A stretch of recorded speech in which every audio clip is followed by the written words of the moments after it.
तो आज हम अपनी जो हमने इंडियन पॉलिटी के 20 क्वेश्चन किए थे, अब उससे आगे के 20 क्वेश्चन और करते हैं। तो इसी सीरीज़ में हमारा क्वेश्चन नंबर 21 है, how many members of upper house Rajya Sabha can be nominated by the president of India. कितने मेंबर होते हैं जो राज्यसभा में? कुछ मेंबर तो देखिए एमपी सेलेक्ट करते हैं, मतलब एक तरह से वो वोटिंग के थ्रू सेलेक्टेड होते हैं, लेकिन कुछ मेंबर जो होते हैं उनको प्रेसिडेंट सेलेक्ट करता है। तो उनका हमें नंबर बताना है, कितने नंबर है। A 10, B 12, C 14 और D 16। तो इसका करेक्ट आंसर है B 12। Question number 22, which of the following amendment also known as mini constitution of India. India में कौन सा आर्टिकल जो है जिसे मिनी कॉन्स्टिट्यूशन कहा जाता है? ऑप्शन नंबर ए 7th amendment, 42th amendment, 44th amendment और 74th अमेंडमेंट। तो इसका करेक्ट आंसर हो जाएगा 42nd अमेंडमेंट। नेक्स्ट क्वेश्चन देखते हैं, which of the following justiciable in nature. इनमें से कौन सा जो है उसको जस्टिसेबल है in nature? A fundamental duties, B directive principles of state policy, C fundamental rights और डी नन ऑफ दीज। तो इसमें इसका करेक्ट आंसर है option number C fundamental rights. Question number 24, which of the following right has been removed from the fundamental rights and converted to a simple legal rights. इनमें से कौन सा ऐसा right है जिसको पहले फंडामेंटल लिस्ट की कैटेगरी में रखा गया था, लेकिन अब निकाल कर उसे मतलब रिमूव कर दिया गया है उस लिस्ट से और सिंपल लीगल राइट्स बना दिए गए हैं? तो इसका ऑप्शंस हैं इसके, right to life and personal liberty, right to property, right to education या फिर right to freedom of religion. तो इसका करेक्ट आंसर है राइट टू प्रॉपर्टी। तो अगर आपने मैं लास्ट वीडियो देखी होगी तो उसमें मैंने कहा था कि आपको फंडामेंटल राइट्स और फंडामेंटल ड्यूटीज़ के बारे में बहुत अच्छे से पता होना चाहिए, उसके ऊपर क्वेश्चंस बनता ही बनता है।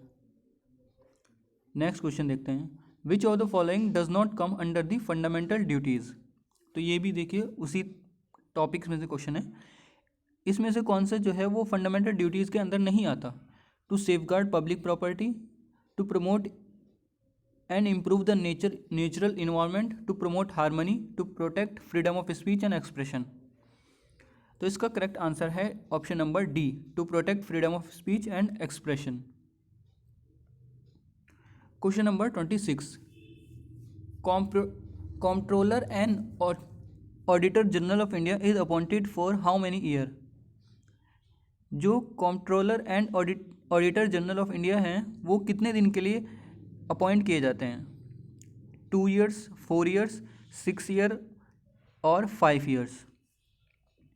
तो करेक्ट ऑप्शन है इसका सी 6 years।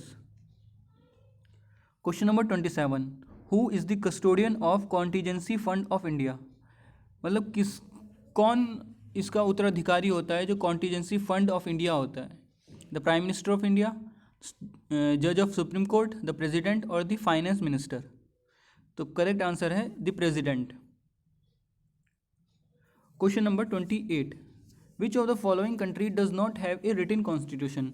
इनमें से कौन सी ऐसी कंट्री है जिसका अपना एक कॉन्स्टिट्यूशन रिटन फॉर्म में नहीं है? A United Kingdom, B Australia, C United State of America या फिर डी बांग्लादेश। तो करेक्ट आंसर इसका है A United Kingdom. Question number 29, in India parliamentary system vote on account is valid for how many month except the year of election. तो vote on account कितने month के लिए valid होता है? A 2 month, B 3 month, C 6 month और D 9 month। तो correct answer है इसका option number A 2 month। India has taken the concept of judicial review from which country's constitution। तो देखिए लास्ट में मैंने बताया था कि इंडिया के कॉन्स्टिट्यूशन में काफ़ी सारी चीज़ें दूसरे कंट्रीज़ के कॉन्स्टिट्यूशन से ली गई हैं। तो इस चीज़ के बारे में भी हमें अच्छे से पता होना चाहिए कि कौन सा आर्टिकल या फिर कौन सा पार्ट जो है हमारे कॉन्स्टिट्यूशन का किस कंट्री से लिया गया है। तो उसी कॉन्सेप्ट से ये क्वेश्चन है कि जुडिशियल रिव्यू किस कंट्री के कॉन्स्टिट्यूशन से लिया गया है। Option number A United States, United Kingdom, Canada और आयरलैंड। तो इसका करेक्ट आंसर हो जाएगा United States. Question number 31, how many times a person can be elected as the president of India. तो इंडिया के प्रेसिडेंट जो हैं वो कितने टाइम अपॉइंट हो सकते हैं according to Indian constitution? 1 time, 2 times, 3 times और 9 बार। तो इसका करेक्ट आंसर हो जाएगा डी, 9 बार। मतलब कितने भी बार बन सकते हैं, वो डिपेंड करता है कि इलेक्शंस कितनी बार जीते हैं वो। Question number 32, which of the following provision need a special majority in the parliament. इनमें से कौन सा प्रोविज़न जो है वो स्पेशल मेजोरिटी रिक्वायर्ड करता है पार्लियामेंट के अंदर? A, change in fundamental rights, B, creation of new state, C, abolition of legislative council in states, rules and procedures in parliament. तो इसका करेक्ट आंसर हो जाएगा A, change in fundamental rights. तो जो स्पेशल मेजोरिटी चाहिए होती है अगर कोई फंडामेंटल राइट्स में चेंज करना हो। Question number 33, which article was referred to as the heart and soul of the constitution by doctor B R Ambedkar.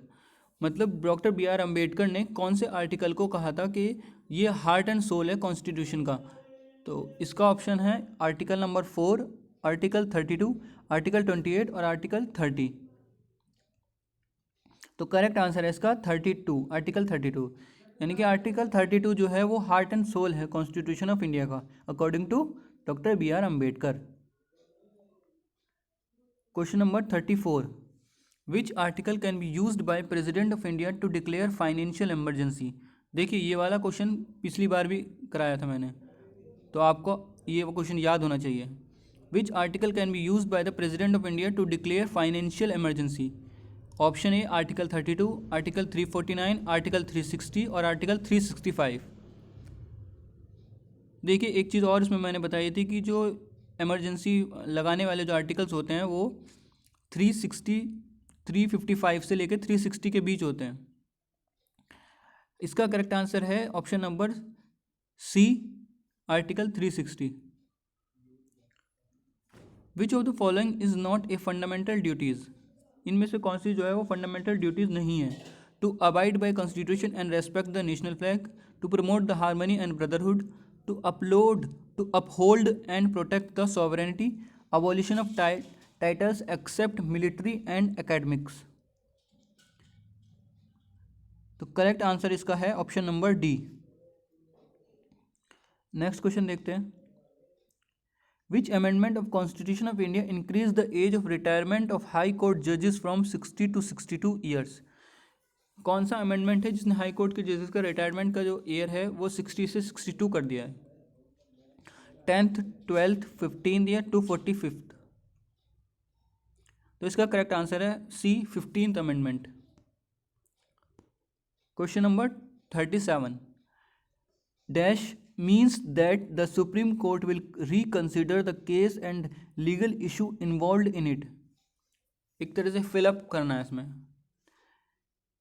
Option A है original jurisdiction, writ jurisdiction, appellate jurisdiction और एडवाइजरी जुरिडिक्शन। तो इसका correct answer है appellate jurisdiction means that the supreme court will consider the case and the legal issue involve in it. Next question देखते हैं। There are total dash parliamentary seat in Rajya Sabha constituency in Punjab. तो कितनी parliamentary seat है Rajya Sabha constituency in Punjab के अंदर? Option number ए 7, B 1, सी 18 और D 10।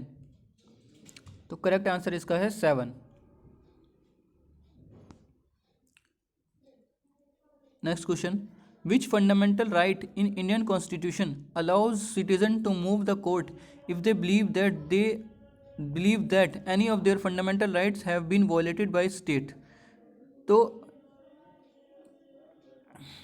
Options हैं इसके cultural and educational right, option B right to constitutional remedies, C right against exploitation, D right to freedom of religion. Correct answer इसका है B, right to constitutional remedies. Last question करते हैं इस video का।